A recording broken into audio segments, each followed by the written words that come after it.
চৈতন্যের চরণে প্রণাম জানাই। উপস্থিত ভদ্র মহোদয়গণকে আমাদের আশ্রমের তরফ থেকে শুভেচ্ছা ও অভিনন্দন জানাই। আর যারা ছোট ছোট ভাই বোনেরা এখানে উপস্থিত, প্রত্যেককে আমার শুভেচ্ছা জানাই। আজকের একটি সুন্দর দিন। এই দিনে আমরা সকাল থেকে বিভিন্ন অনুষ্ঠানের মাধ্যমে স্বাধীনতার ৭৫তম পূর্তি উৎসব, স্বামী বিবেকানন্দের ১৬০তম জন্মতিথি পালন করতে চলেছি। ভোর থেকে দেখেছি সকাল ৭টায় অনুষ্ঠান শুরু হওয়ার কথা ছিল, কিন্তু সকাল ৬টা থেকে দেখেছি ছোট ছোট বাচ্চারা তোমরা বিভিন্ন স্কুলের ড্রেস পরে খুব আনন্দের সঙ্গে আশ্রমে এসে উপস্থিত হয়েছ এবং ছোট ছোট ভাই বোনেরা সকাল থেকে তাদের বিভিন্ন রকমের যে প্রতিযোগিতায় তোমরা অংশগ্রহণ করেছিলে, সেই অংশগ্রহণে তোমাদের যে আগ্রহ সেটা দেখে আমরা খুবই আনন্দিত হয়েছি। পুরস্কার হয়তো প্রথম, দ্বিতীয় এবং তৃতীয় জনেরা পাবে, কিন্তু যারা এখানে উপস্থিত হয়ে এই আশ্রম প্রাঙ্গণে যে কোনো প্রতিযোগিতায় তোমরা অংশগ্রহণ করেছিলে, তোমরা জানবে তোমাদের জীবনের একটা সুন্দর সঞ্চয় তোমাদের ব্যাংকে জমা হলো, কারণ তোমরা একটা আশ্রমে এসে একটা প্রতিযোগিতায় নাম দিয়েছ। গঙ্গা স্নান করলে যেরকম জানতে অজান্তে পূর্ণ হয়, তেমনি তোমরা এই ঠাকুরের সামনে এসে বসে যে প্রতিযোগিতায় অংশগ্রহণ করেছিলে, এটার ফলে তোমাদের জীবনের একটা সুন্দর সঞ্চয় হয়ে থাকবে সারা জীবনের জন্য।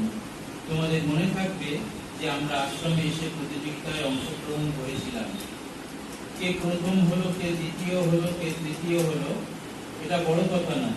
একটা অনুষ্ঠানে আগ্রহ করে সেখানে অংশগ্রহণ করা, এইটাই তোমাদের জীবনে আরো অনেক পথ চলার বাকি আছে।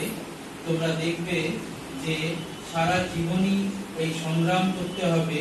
এই সংগ্রামের মধ্যে যদি তোমাদের মধ্যে উৎসাহ থাকে, উদ্দীপনা থাকে, তাহলেই তারা সেই শ্রেষ্ঠ আসন গ্রহণ করতে পারে। তোমরা নিশ্চয়ই সকলে জানো, এই কিছুদিন আগেই আমাদের ভারতবর্ষের যিনি মাননীয় রাষ্ট্রপতি হয়েছেন, তিনি খুব গরিব ঘরের মানুষ ছিলেন, জীবনে অনেক কষ্ট করেছেন। সেই কষ্ট এবং উদ্যমের ফলে আজকে তিনি ভারতবর্ষের শ্রেষ্ঠ যেটি নাগরিকত্ব, সেই নাগরিকত্বের সম্মান তিনি গ্রহণ করেছেন, অর্জন করেছেন। তার আগে তোমরা হয়তো শুনেছ, ডাক্তার আব্দুল কালাম যিনি প্রেসিডেন্ট ছিলেন, তিনি এক সময় যুবক বয়সে এতই গরিব ছিলেন যে বাড়িতে বাড়িতে কাগজ বিলি করতেন, কিন্তু তার সাথে পড়াশোনা করে যেতেন এবং তারপরে তিনিও ভারতের রাষ্ট্রপতি হয়েছিলেন। সুতরাং আমরা কে কোন ঘরে জন্মগ্রহণ করেছি সেটা বড় কথা নয়। আমাদের মধ্যে যদি উদ্যম থাকে, যদি সৎ ইচ্ছা থাকে, তোমাদের সামনে অনেক কিছু জীবনে আসবে। ভালো মন্দ এই বিচারটা করে তোমরা যদি এগোতে পারো, তাহলেই তোমরা জীবনে প্রতিষ্ঠিত হতে পারবে। কে গরিব, কে বড় লোক, তার বাবা মা হয়তো লেখাপড়া অতটা জানে না, কেউ শিক্ষিত, কিন্তু এটা বড় কথা না। তোমাদের উদ্যমটাই হবে জীবনের শ্রেষ্ঠ একটা উৎপাদন। সেই জন্যে তোমরা যে যে ক্লাসে আসো না কেন, তোমরা পড়াশোনার দিকে মন দেবে এবং তার সাথে সাথে যে আজকে যে বিভিন্ন অনুষ্ঠানে তোমরা অংশগ্রহণ করেছো, সেই অন্যান্য পারিপার্শ্বিক যে সমস্ত জিনিসগুলো আছে এবং তার সাথে খেলাধুলাটাও আছে, সেই সমস্ত জিনিসেও তোমরা অংশগ্রহণ করবে আগামী দিনে এবং তোমরা প্রতিষ্ঠিত হবে, এই আশা রাখি। তোমরা অধিক আগ্রহী হয়তো বসে আছো যে কখন তোমাদের প্রাইজ ডিস্ট্রিবিউশন হবে। প্রাইজ দেওয়া হবে কয়েকজনকে, কিন্তু সকলেই তোমরা ঠাকুরের আশীর্বাদ গ্রহণ করবে, কেননা তার পাদতলে আজকে তোমরা এসে বসেছ। নিশ্চয়ই তোমরা বড় হবে এবং জীবনে প্রতিষ্ঠিত হবে, এই প্রার্থনা ঠাকুরের কাছে করে, মহাপ্রভুর কাছে বলে আমি শেষ করছি। তোমরা অনেক অনেক শুভেচ্ছা গ্রহণ করবে এবং জীবনের বিভিন্ন প্রতিষ্ঠানে যে প্রতিযোগিতা হবে সেখানেও তোমরা অংশগ্রহণ করবে, এই আশা রেখে আমি আমার বক্তব্য শেষ করছি।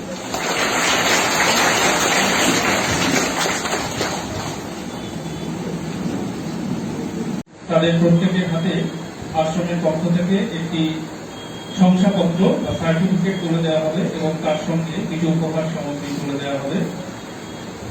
এখানে ছাত্রছাত্রী যারা উপস্থিত আছে এবং তাদের অভিভাবিকা যারা উপস্থিত আছেন, প্রত্যেকের কাছে অনুরোধ, আপনারা যারাই এখানে যে ছাত্রছাত্রীরা ফার্স্ট সেকেন্ড থার্ড হবে তারা যে শংসাপত্রটি পাবে এবং যে বইগুলি পাবে সেগুলি কিন্তু সারা জীবন তাদের একটি অমূল্য সম্পদ হয়ে থাকবে।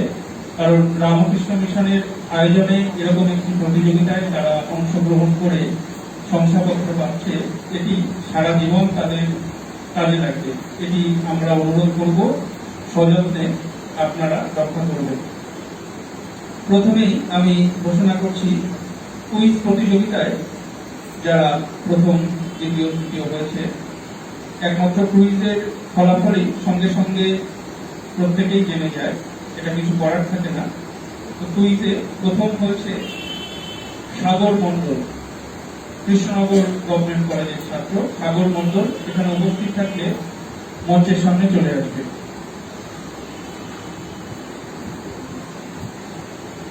সাগর মন্ডলের হাতে পুরস্কার এবং শংসাপত্র তুলে দেবেন আশ্রম সম্পাদক স্বামী অমরেশ্বরানন্দজি মহারাজ।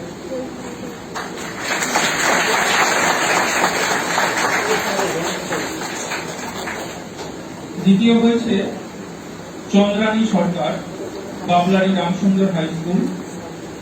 চন্দ্রানী সরকার, তার হাতে পুরস্কার তুলে দেবেন আশ্রম সহসভাপতি মাননীয় শিশুপ্রসাদী মন্ডল মহাশয়।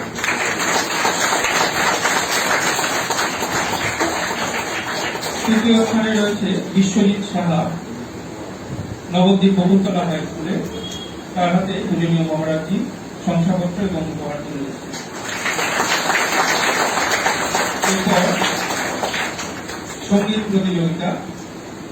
সঙ্গীত প্রতিযোগিতায় প্রথম স্থান অধিকার করেছে সৌমিনী মুখোপাধ্যায়, রবীন্দ্র ভারতী ইউনিভার্সিটিতে পাঠরতা। সৌমিনী মুখোপাধ্যায়, যদি এখানে উপস্থিত থাকো বা তার হয়ে কোনো গার্জিয়ান উপস্থিত থাকেন মঞ্চের সামনে আসবেন। সৌমিনী মুখোপাধ্যায়। দ্বিতীয় কোয়েল ঘোষ, নবদ্বীপ জাতীয় বালিকা বিদ্যালয়। কোয়েল ঘোষের হাতে পূজনীয় মহারাজজি উপহার এবং শংসাপত্র তুলে দিচ্ছেন। তৃতীয় স্থানে মিতা সাহা, নবদ্বীপ বালিকা বিদ্যালয়। মিতা সাহা তৃতীয় হয়েছে। আরো একজন তৃতীয় স্থানে রয়েছে। প্রথমে মিতা সাহা তার অভিভাবকের হাতে পুরস্কার এবং শংসাপত্র তুলে দেবেন মাননীয় শিশুপ্রসাদী মন্ডল মহাশয়। যুগ্মভাবে তৃতীয় স্থানে রয়েছে সুস্মিতা প্রামাণিক। নবদ্বীপ বিদ্যাসাগর কলেজের ছাত্ররা। সুস্মিতা প্রামাণিক।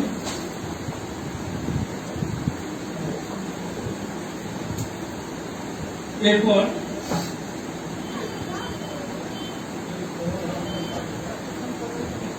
সুস্মিতা প্রামাণিকের পক্ষ থেকে পুরস্কার গ্রহণ করছে পূজনীয় মহারাজের কাছ থেকে। এরপর বক্তৃতা প্রতিযোগিতা। প্রথম স্থানে উপাসনা মুখার্জি, তাকে মঞ্চের সামনে আসার জন্য বলছি।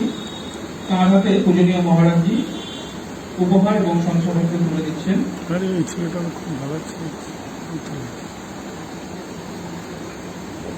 দ্বিতীয় স্থানে রয়েছে সাগর মন্ডল, কৃষ্ণনগর গভর্নমেন্ট। তার হাতে পুরস্কার তুলে দিলেন মাননীয় শিশুপ্রসাদী মন্ডল মহাশয়। তৃতীয় স্থানে অর্ণিতমা ঘোষ, যদি এখানে উপস্থিত থাকো বা তার গার্জিয়ান কেউ থাকেন মঞ্চের সামনে আসবেন। বক্তৃতার তৃতীয় স্থানে অর্ণিকামা ঘোষ।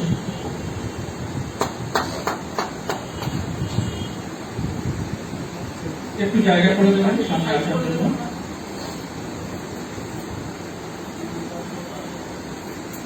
তার হাতে পুরস্কার তুলে দিচ্ছেন পূজনীয় সম্পাদক মহারাজ।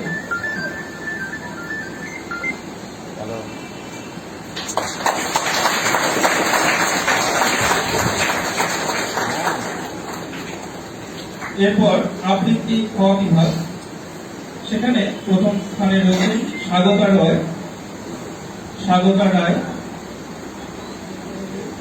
স্বাগতা রায় উপস্থিত নেই। দ্বিতীয় স্থানে উপাসনা মুখার্জি। আবৃত্তি খ বিভাগ। তার হাতে মাননীয় সব্যসাচী মন্ডল মহাশয় পুরস্কার এবং শংসাপত্র তুলে দেবেন। তৃতীয় স্থানে সপ্তদীপা রুদ্র। আবৃত্তি খ বিভাগে তৃতীয় স্থানে সপ্তদীপা রুদ্র, যদি এখানে উপস্থিত থাকো। শ্রীমান মহাপ্রভুর শ্রীচরণে প্রণাম জানাই। এই শ্রীমন্দির যাদের নামে শ্রী রামকৃষ্ণদেব, জগজ্জননী মা সারদা এবং স্বামী বিবেকানন্দের লাখুল চরণে প্রণাম জানাই। মঞ্চে উপস্থিত রামকৃষ্ণ মিশন নবদ্বীপ শাখার পূজনীয় সম্পাদক স্বামী অমরেশ্বরানন্দজি মহারাজের চরণে, উপস্থিত যারা বন্ধুবান্ধবরা আছেন তাদেরকে আমার শ্রদ্ধা নমস্কার জানাই এবং ছাত্রছাত্রী যারা এসেছেন আমাদের প্রীতি শুভেচ্ছা জানাই। আজাদী কা অমৃত মহোৎসব যেটা বলা হচ্ছে, ভারতবর্ষের স্বাধীনতার 75 বছর পূর্তি উপলক্ষে 1947 আমাদের দেশ স্বাধীন হয়েছে, তোমরা জানো।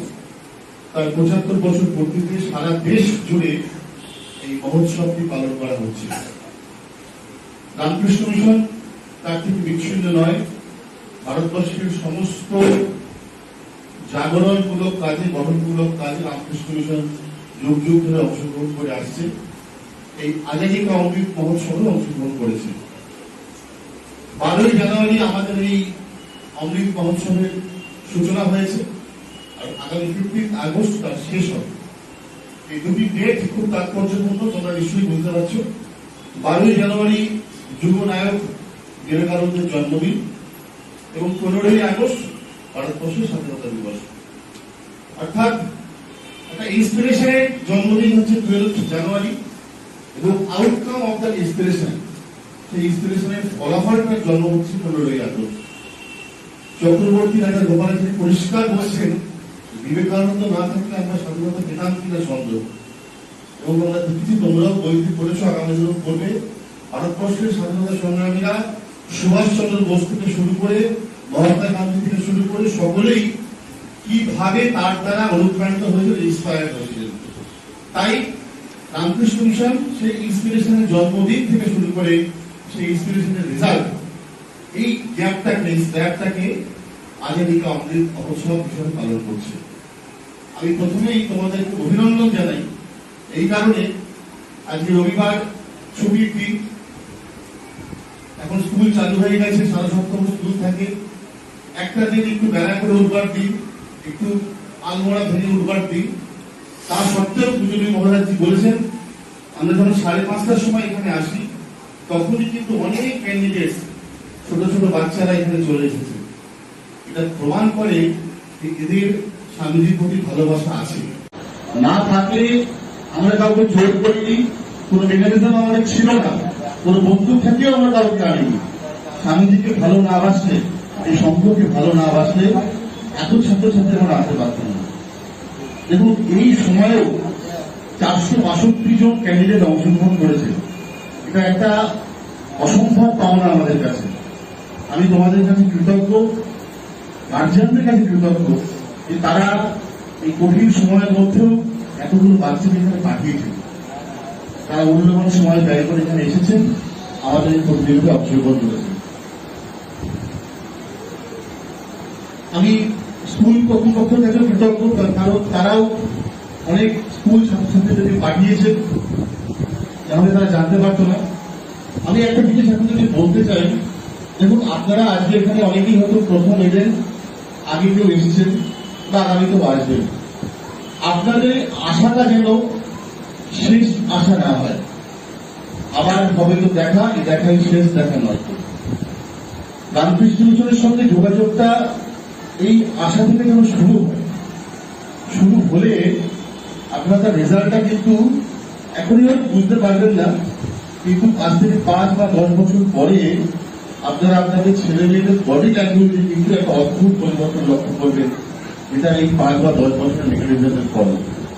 আমাদের এখানে অনেকগুলো প্রজেক্ট চলে, যারা বড়রা আসুক তারা এখানে ফ্রি কোচিং সেন্টারে পড়াতে পারো, বিকালে হয়। সকালবেলায় গদাধর অভ্যুদয় প্রকল্প চলে, সেখানে পড়াতে পারো। যারা ছোটরা আছো তাদের পড়াশোনার অসুবিধা, তারা ফ্রি কোচিং এ পড়তে পারো সকালে বিকালে। আমাদের ডিসপেন্সারি আছে, আপনারা মেডিকেল সুযোগ পেতে পারেন। চাকরি পরীক্ষার জন্য কোচিং হয়, সেখানে অনেক পার্টিসিপেট করতে পারো। এবং আমাদের স্টাডি সার্কেল হয় ছেলেদের এবং মেয়েদের, যুবক যুবতীদের জন্য, সেখানেও যারা ছাত্ররা আছো তারা অংশগ্রহণ করতে পারো। মানে আমি বলতে চাইছি এটাই যে আমি একদিন এলাম একটা কম্পিটিশনে, সারাদিন হে ভারত ঘুরি ওরা বলে গেলাম, আর কেউ প্রাইজ পেলাম কেউ প্রাইজ পেলাম না। এটা দিয়ে যেন আজকে শেষটা না হয়, এটা যেন শুরু হয়, যেন বিগিনিংটা হয়। এবং তোমাদের সঙ্গে আমাদের যে আর্থিক সম্পর্ক, আত্মার সম্পর্ক, একটা সুসম্পর্ক, সেটা যেন আরো প্রতিষ্ঠিত হয়।